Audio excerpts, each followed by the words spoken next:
number one, starting to learn how your body is unique. Well, if we've been in the body long enough, we've been learning that. But Ayurveda gives us a language to learn about it, a very simple language to learn about it. And anybody can learn about their body type. You know, in most cases, you don't even need to visit a practitioner to do that if you educate yourself well and you're patient enough to discover.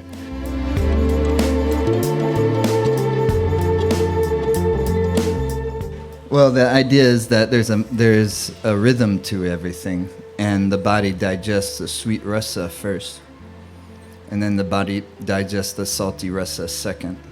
Rasa in this context just means taste. But rasa is a good word. It means many things. It means taste. It means melody. It means juice. Like you have good juice for your life is rasa. It means interest. Like you have an interest in something. You have a rasa for that thing. Some things you just don't naturally have an interest in. Like you never were into Dungeons and Dragons or something like this. Or maybe you really were. Or you're not really into music so much. There's no rasa for that. I have such a rasa for music, I can't even fathom it. You know, not being interested in it. But I do know it's the case. To a certain extent. So this is rasa. So when you have the sweet taste first, the body you're following the body's natural digestive rhythm. Sweet, salty, sour, pungent, bitter, astringent. So salty is second, and sweet, salty, sour.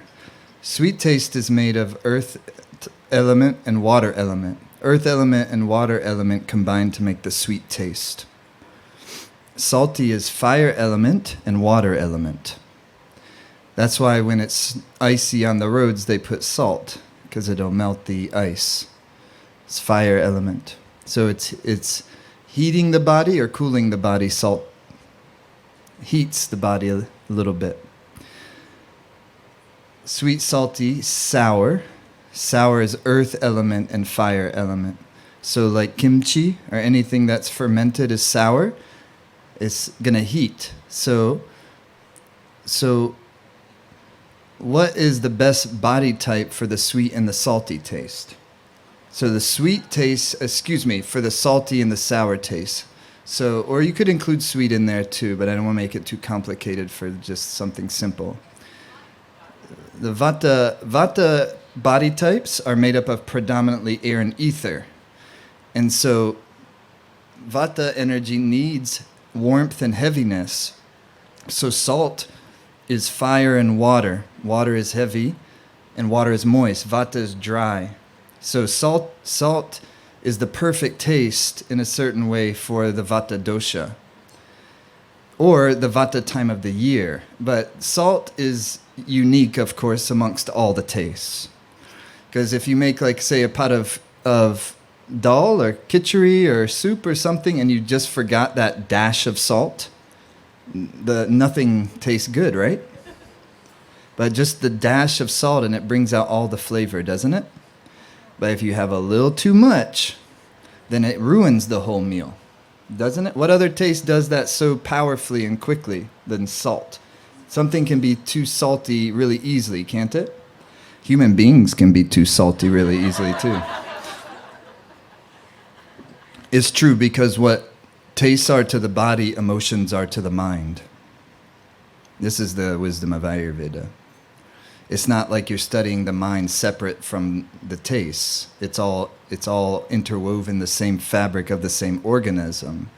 There's no such thing as a body that's separate from the mind. The body is the mind. The body is the mind. The body is or at the very least, we could say the body is the kind of inner terrain of the mind, or physical terrain of the mind, we could say, because you notice how if your blood sugar drops before lunch, that your whole world view can go downhill real quick. That bodhicitta just like flew out the window. and then all of a sudden you just have some food and everything is back to order, to some sort of relative peace. So this is just the blood tissue. So sweet is earth and water, salt is fire and water, sour is fire and earth, so heating and heavy. So, but if you're like more pitta person like me and you're having like kimchi all summer when it's 100 degrees out, your pitta is going to get aggravated. It's just a matter of time. It's not, it's physics. And so knowing simple things, it's not complicated study, but it does take some mindfulness to learn it. Has anybody noticed that with Ayurveda or any dharma teaching really? My experience is it's never very complicated, but it does take spaciousness of the mind sometimes to really metabolize it and to sit with it, because it's more, I experience often it's more like poetry than it is science, like we would study, say, biochemistry. It's kind of, you're utilizing a different aspect of your psyche to learn something when what you're studying is the poetic ideas of earth tattva, water tattva, fire tattva, air tattva, and ether tattva. This is the building blocks of the creation, but spoken about in a very simple, easy to understand, not complicated, but forever sophisticated expression. You can't ever, like, I'm still talking about earth, water, same thing I was talking about the first time I was ever here at Shady Creek, but it's always as fresh as ever because I'm always learning more about it. I don't pretend to have complete understanding of any of this stuff, but it's fun to explore it and to enjoy it and be more just like going up and down the scales, earth, water, fire, air, ether, and going up and down the scales in all the different contexts and domains of life. So one domain of life is breakfast, food, and to see how we can not just use our food to be healthy, but also use our food to enjoy life. Not even in the sense of enjoying the food, although that's the starting point of it. Good, healthy food should be delicious. It should taste good. Otherwise, it's not that healthy, not for us at that time. That doesn't mean that sometimes we don't have to stretch ourselves to eat things that we might not normally eat at first. But my experience is if you're following the rhythm of the seasons, then the body craves just what the season is asking for. If you eat enough sweet stuff and heavier stuff through the cold, bitter winter months, the bitter time of the year, air, ether, then by the time you get to spring, you're way into greens. You're way into bitters. Because it's like enough of the fucking pumpkin pie. I enjoyed it all season long, It was but if you eat it good enough, you're going to get tired of it eventually.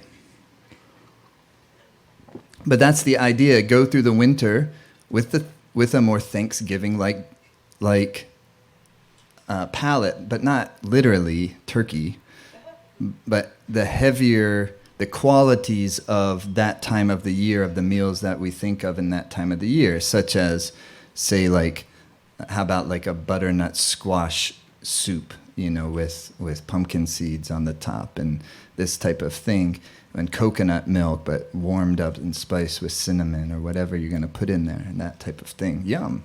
Sorry, sounding pretty good. They had a good one of those here the other night, didn't they? But you could also have that in the summertime. You would change how it's spiced, though, because butternut squash it both pacifies pitta and vata. I'm feeding back a touch up here, and so in the wintertime you need the heavy quality, but you also need the warm quality.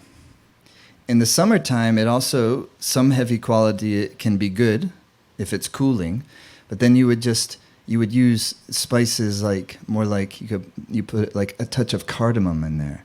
Maybe you sweeten it a touch with maple syrup, this type of thing, and you give it more of a cooling thing. Because even like gazpacho soup, even though it's cooled down, but it's tomato based, this is pitta provoking for the summertime.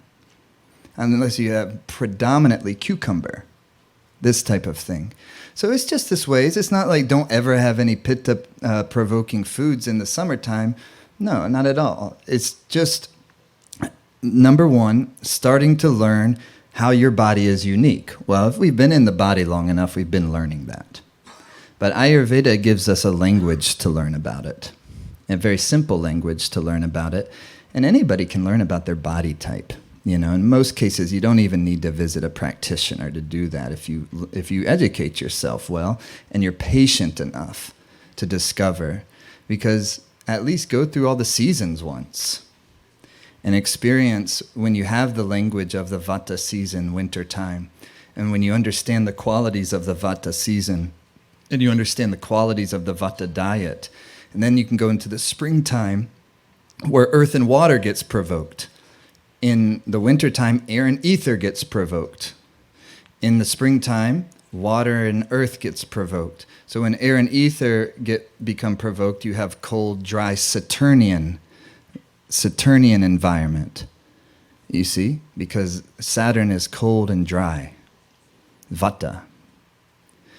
And so during that time, that's why we want to sweeten up our life. And that's why we have like the sweet wintertime holidays across the globe. Because to balance, to antidote the elements that are being provoked that time of the year.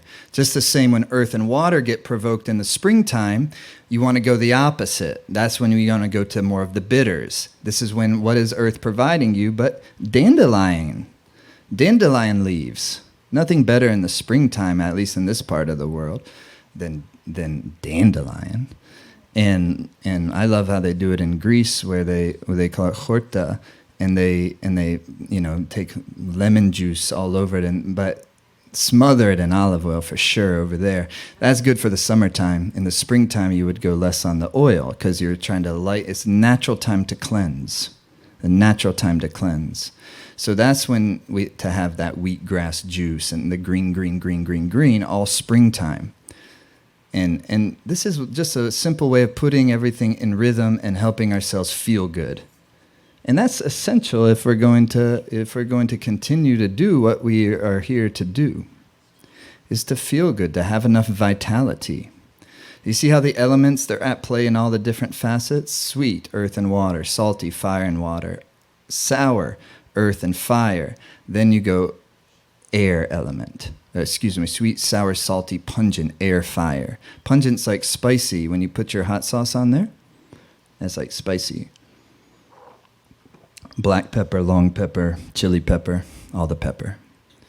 It's pungent. Emotions are to the body, tastes are to the body what emotions are to the mind. So what's the corresponding emotion to pungency? Bursts of anger. However, the trickery of this existence, the mathematics in this world, is that what our dominant tendencies that we come in with sometimes provoke the imbalance of those tendencies. And what I mean by that is, Pitta people love hot sauce. Like that. Many Pitta people love, you have like a friend or family member that's like, kind of like just fiery red constitution, red face, and they're the one like, pass the hot sauce, please. I worked hard not to give it a southern accent. But I grew up in South Carolina, so that's mostly where I experienced that. And but it's all over the place. It's everywhere. That's okay, because we tend that just like if you're a fiery person, you can easily tend towards anger. That's your trait. That's your characteristic. But that doesn't mean that has to be the case. However, it does mean you have strong fire. So to have strong fire is not just don't get overheated by eating a cooling diet. Sometimes that's what happens to people when they study things like Ayurveda and yoga. It becomes more like rules that they have to follow. I'm the type of person, I don't like rules at all. I like wisdom, but I don't like rules. Any rules that I've created for myself, hopefully out of some wisdom.